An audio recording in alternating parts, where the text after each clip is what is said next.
Hello guys, welcome back to my channel study law with Apeksha. आज हम लोग पढ़ेंगे इंडियन कॉन्ट्रैक्ट एक्ट का टॉपिक कॉन्टीजेंट कॉन्ट्रैक्ट, जो कि सेक्शन 31 से लेकर सेक्शन 36 तक कवर्ड है। इसमें हम लोग कवर करेंगे meaning of contingent contract, features, essentials and when the contingent contract is enforceable. तो चलिए शुरू करते हैं। कॉन्टीजेंट कॉन्ट्रैक्ट, कॉन्टीजेंट का मतलब होता है किसी फ्यूचर इवेंट या फैक्ट पर डिपेंड करना, ठीक है। एंड कॉन्टीजेंट कॉन्ट्रैक्ट वो कॉन्ट्रैक्ट होता है जिसका परफॉर्मेंस यानी काम होना या ना होना किसी फ्यूचर और अनसर्टेन इवेंट पर डिपेंड करता हो। Now definition, section 31 of Indian contract act बोल रहा है कि कॉन्टीजेंट कॉन्ट्रैक्ट वो कॉन्ट्रैक्ट होता है जिसमें किसी काम को करना या ना करना किसी ऐसे इवेंट पर डिपेंड करता है जो कॉन्ट्रैक्ट के लिए कोलैटरल हो, और जो इवेंट हो भी सकता है या ना भी हो सकता है, ठीक है। And now example, A B से एग्री करता है कि अगर बी का घर जल जाता है तो ए बी को 10,000 देगा। यहाँ कॉन्ट्रैक्ट फायर जैसे एक अनसर्टेन इवेंट पर डिपेंड करता है, इसलिए ये कॉन्टीजेंट कॉन्ट्रैक्ट है, ठीक है। Now features of a contingent contract, first है conditional. Contingent contract conditional nature का होता है। इसका मतलब है कि कॉन्ट्रैक्ट का परफॉर्मेंस जो कि किसी फ्यूचर अनसर्टेन इवेंट के होने या ना होने पर डिपेंड करता है। सेक्शन 32 और 33 ऐसे कॉन्ट्रैक्ट को गवर्न करते हैं जो डिपेंड करता है, ठीक है, इवेंट के होने पर या इवेंट के ना होने पर। अगर इवेंट इम्पॉसिबल हो जाता है तो कॉन्ट्रैक्ट वॉइड हो जाता है। Second feature, event must be collateral to the contract. जो इवेंट कॉन्टीजेंट कॉन्ट्रैक्ट का बेस बनता है वो कॉन्ट्रैक्ट का हिस्सा नहीं होना चाहिए और ना ही कंसिडरेशन या प्रॉमिस का पार्ट होना चाहिए। जैसे एग्जाम्पल, ए बी को गुड्स डिलीवर करेगा और बी डिलीवरी पर पैसा देगा। ये कॉन्टीजेंट कॉन्ट्रैक्ट नहीं है क्योंकि डिलीवरी कॉन्ट्रैक्ट का ही पार्ट है, कोलैटरल इवेंट नहीं है। Third, event must B uncertain. Event uncertain होना चाहिए, मतलब हो भी सकता है और नहीं भी हो सकता है, ठीक है।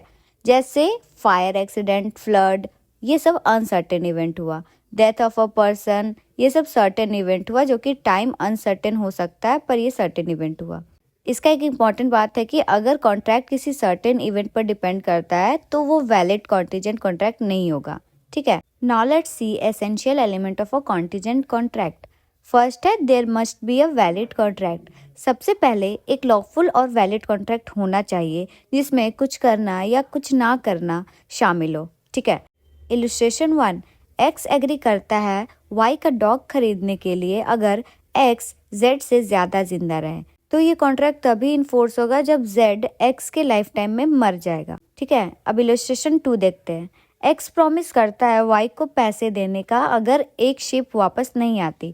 अगर शिप डूब जाती है तो कॉन्ट्रैक्ट इन्फोर्सिएबल हो जाती है। Second, performance must be conditional. Contract का परफॉर्मेंस किसी फ्यूचर अनसर्टेन इवेंट पर डिपेंड होना चाहिए। अगर इवेंट श्योर है कि होगा ही तो वो कंटीजेंट कॉन्ट्रैक्ट नहीं होगा। Third, event must be collateral. Event contract का पार्ट नहीं होना चाहिए, कंसिडरेशन का हिस्सा नहीं होना चाहिए, ठीक है। एग्जाम्पल समझिए, एक्स बुक्स डिलीवर करेगा और वाई 20,000 देगा। ये कॉन्टीजेंट कॉन्ट्रैक्ट नहीं है क्योंकि पेमेंट डिलीवरी पर डिपेंड करता है जो कॉन्ट्रैक्ट का ही पार्ट है। Fourth, event must not be at the discretion of the promiser. इसका मतलब है कि इवेंट सिर्फ प्रॉमिसर की मर्जी पर डिपेंड नहीं होना चाहिए, ठीक है। एग्जाम्पल, एक्स प्रॉमिस करता है वाई को 10,000 देगा अगर वाई लंदन चला जाता है तब। ये कॉन्टीजेंट कॉन्ट्रैक्ट है क्योंकि इवेंट पूरी तरह एक्स के कंट्रोल में नहीं है, ठीक है। Now let's C enforcement of contingent contract, जो कि सेक्शन 32 से लेकर सेक्शन 36 तक कवर्ड है। सबसे पहले देखेंगे section 32, contingent contract on happening of an event. ऐसे कॉन्टीजेंट कॉन्ट्रैक्ट्स तभी इन्फोर्स होते हैं जब इवेंट हो जाए। अगर इवेंट इम्पॉसिबल हो जाए तो कॉन्ट्रैक्ट वॉइड हो जाता है, ठीक है। इलस्ट्रेशन, एक्स प्रॉमिस करता है वाई को 1,00,000 देगा अगर वो जेड से शादी करे तब।